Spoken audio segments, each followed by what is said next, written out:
एक ही गुरु के दो शिष्य हैं, सुदामा और कृष्ण। संदीपनी उपाध्याय इनके गुरु जी। लेकिन एक शिष्य सोने की नगरी का राजा है, पूरे विश्व का अधिपति भगवान है, और एक शिष्य एक फूटी सी झोपड़ी में रहता है। एक बार संदीपनी विद्यालय में जब कृष्ण सुदामा पढ़ते थे, तब भृगु ऋषि पधारे, सबसे क्रोधी ऋषि, और आकर के गुरु माँ से भिक्षा मांगी। माते भिक्षाम देही, माता भिक्षा प्रदान करो। माँ ने मन में विचार किया कि अभी सामग्रियां तो इतनी नहीं कि मैं भिक्षा दे सकूं। मना कर दिया, बोले भगवान आप कल आ जाना, आज तो भिक्षा के लिए सामग्री नहीं है, शाम को जब आ जाएगी तो कल आपको प्रदान कर दूंगा। अब भृगु ऋषि तो क्रोधी, उनको तो जब मांगे तब चाहिए।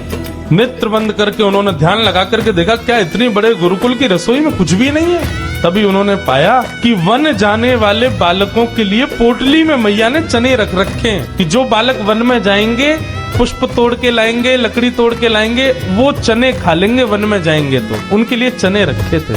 भृगु ऋषि बोले बालकों की ज्यादा चिंता है, एक ऋषि द्वार पर आया उसकी चिंता नहीं है। थोड़ी दूर जाकर के अपने कमंडल के जल से श्रापित कर दिया, जो भी उन चनों को खाएगा वो लक्ष्मीहीन हो जाएगा, उसके जीवन से लक्ष्मी चली जाएगी, वो निर्धन हो जाएगा।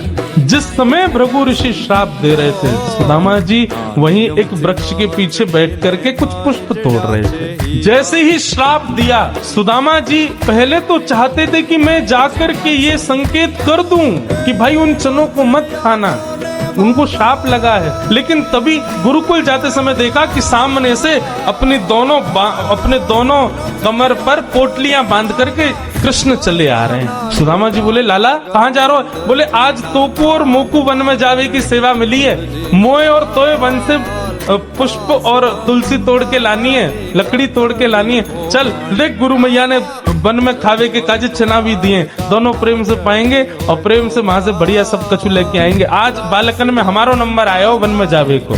सुदामा जी की नजर पोटलियों पर पड़ी, बोले कन्हैया कहीं खा नहीं ले, फेंक देंगे तो कहीं अंकुरित होके वृक्ष बन गए, कोई भी खाएगा तो लक्ष्मीहीन हो जाएगा, मेरो कन्हैया खा लेगो तो लक्ष्मीहीन है जाएगो। सुदामा जी जिद करने लगे, बोले सुन तू बाकी के सामान रख अपने पास, ये पोटली मोह दे दे मैं बांधू अपने कमर पे। ठाकुर जी बोले क्यों, मैंने बांध तो रखी। बोले तेरो भरोसा ना है, तो को भूख लगेगा तो मेरे बटके ने खा जाएगा, मोकू दे, जब भूख लगेगी तो दोनों बांट के खाएंगे। और जिद करके सुदामा जी ने दोनों पोटली अपने पास रख ली। वन में वृक्षों की लकड़ी तोड़ रहे हैं, पुष्प तोड़ रहे हैं, फल तोड़ रहे हैं। सुदामा जी मौका ढूंढ रहे हैं, कब मौका मिले मैं भागूं, एकांत में चने खा लूं। तभी जोर की बारिश होने लगी।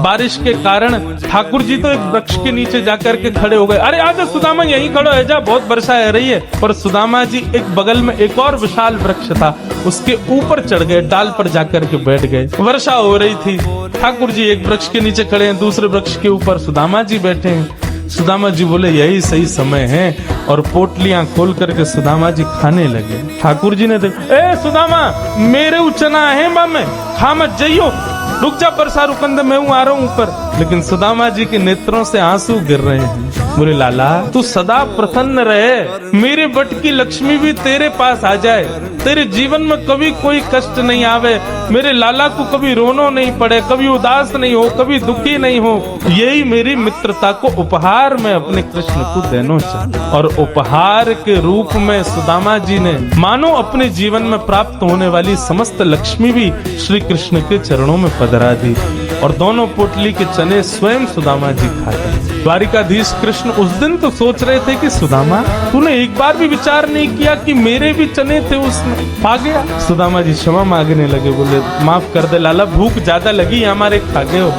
लेकिन वास्तविकता कौन जाने। सुदामा जी महाराज फटी टूटी झोपड़ी में रहते हैं, उधरी हुई धोती पहनते हैं, अन्न जल का तो कोई ठिकाना ही नहीं है, ऐसे घर में रहते हैं। पत्नी बोली द्वारिकाधीश आपके मित्र हैं, आप जाते क्यों नहीं कभी उनसे मिलने? सुदामा जी बोले कहीं मेरी दशा देख करके कोई ये ना सोचे गरीब है, भिखारी मांगने आया, इसलिए मुझे अजीब लगता है। और दूसरी बात ये कि मैं कृष्ण का सखा हूँ, और कृष्ण तो बढ़िया राजकीय वेश में रहता है और मैं ऐसे रहता हूँ, कोई मुझे देख करके कहीं ये ना सोचे ये कैसा सखा ठाकुर जी का। इसलिए मुझे लगता है कि मैं यहीं से ही उनको भज लूं, उनके पास ना जाऊं। सुदामा जी की पत्नी ने सौगंध दे दी, तुम्हें मेरी सौगंध है, जाओ द्वारिकाधीश से मिलके आओ। पत्नी की सौगंध मान करके सुदामा जी आज विचार करने लगे, जाऊं? कृष्ण ये तो नहीं सोचेगा कि कहां से आ गया, कुछ मांगने आया है। कृष्ण तो नहीं सोचेगा, लेकिन उसकी पटरानियां, उसके राज्य के लोग, महामंत्री आदि ये सब तो नहीं सोचेंगे। सुदामा जी को बहुत संकोच हो रहा है, लेकिन पत्नी की सौगंध है तो निकल पड़े। पत्नी ने 4 घरों में जाकर के अलग अलग एक एक मुट्ठी चावल लिए, जानबूझ, क्यों? ताकि जब ये पोटली द्वारिकाधीश देखेंगे तो अलग अलग प्रकार के चावलों को देख के पहचान जाएंगे कि एक दाना भी सुदामा के घर का नहीं है। थोड़ी तो कृपा करेंगे मेरे ऊपर। सुदामा जी पोटली दबाए निकल पड़े। सुदामा जी महाराज धीरे धीरे चल करके द्वारिका की ओर जा रहे हैं। चलते चलते महीनों बीत गए सुदामा जी को। तभी एक व्यक्ति से बोले, भैया द्वारिका नगरी कितनी दूर रह गई है अभी यहाँ से?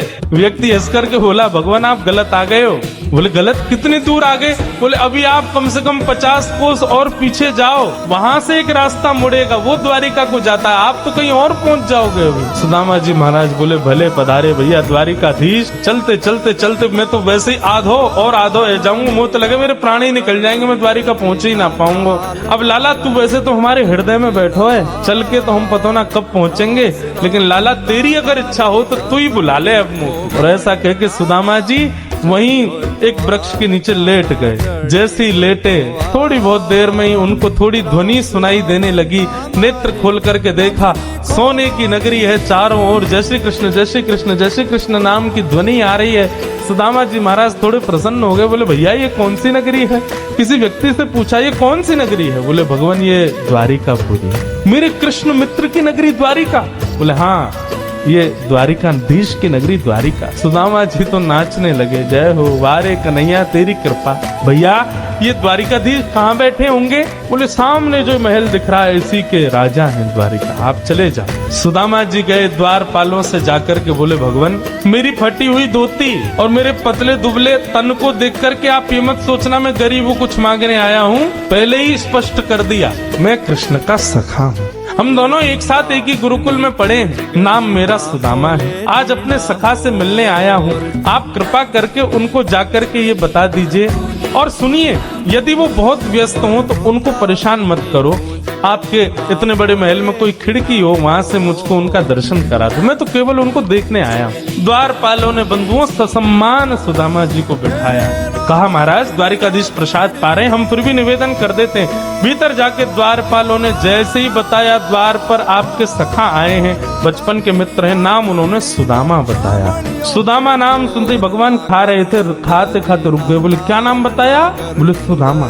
मेरे बचपन के सखा सुदामा आए हैं बाहर? बोले हाँ नाथ सुदामा जी आए। आप प्रसाद पा लीजिए, हमने उनको कह दिया है आप जब निवृत्त हो जाएंगे तब दर्शन कराएंगे। भगवान बोले प्रसाद ये आवश्यक है, मेरे मित्र आए सखाए बाहर खड़े, तुम उनको बाहर ही छोड़ के आ गए। भगवान आज पहली बार बीच प्रसाद से उठ गए, दौड़े। महामंत्री सेनापति पत्नियां सब दौड़ रही हैं, ऐसा कौन आ गया जिसके लिए भोजन छोड़ के भागे? द्वार पर दीनहीन सी अवस्था है, सुदामा जी खड़े। भगवान ने जाकर के हृदय से लगाया, बार बार उनके मुख को देखते हैं, फिर हृदय से लगाते हैं, फिर देखते हैं, फिर हृदय से लगाते हैं। अपने गले में गलवैया डाल करके लेकर के चल रहे हैं, फिर चलते चलते पता नहीं क्या होता है ठाकुर जी, फिर रोकते हैं, फिर हृदय से लगा लेते हैं, फिर चलते हैं, फिर हृदय, बार बार हृदय से लगा रहे हैं और रोने लग रहे हैं ठाकुर जी। रुक्मणी आदि पटरानियों ने ऐसा दृश्य पहले द्वारिका में कभी नहीं देखा। सुदामा जी को ले जाकर के द्वारिका के सिंहासन पर बिठाया। भगवान ने अपने नेत्र के अश्रुओं से सुदामा जी के चरणों को धोया और संपूर्ण जल द्वारिका के चारों दिशाओं में छिड़क दिया। बोले हमारी द्वारिका पवित्र हो जाएगी। सुदामा जी के चरणों का चरणामृत। सुदामा जी कह रहे हैं लाला मैं इन सब के योग्य ना हूं, ये सब कहा कर रहा हो भैया?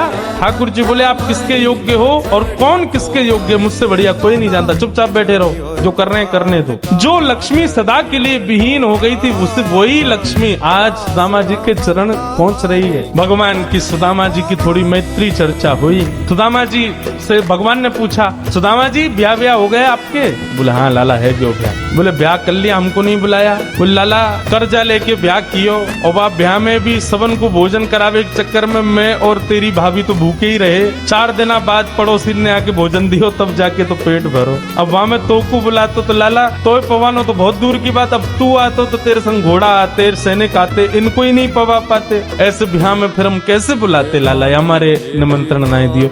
मेरी छोड़ लाला, तू बताते ने ब्याह कर लियो।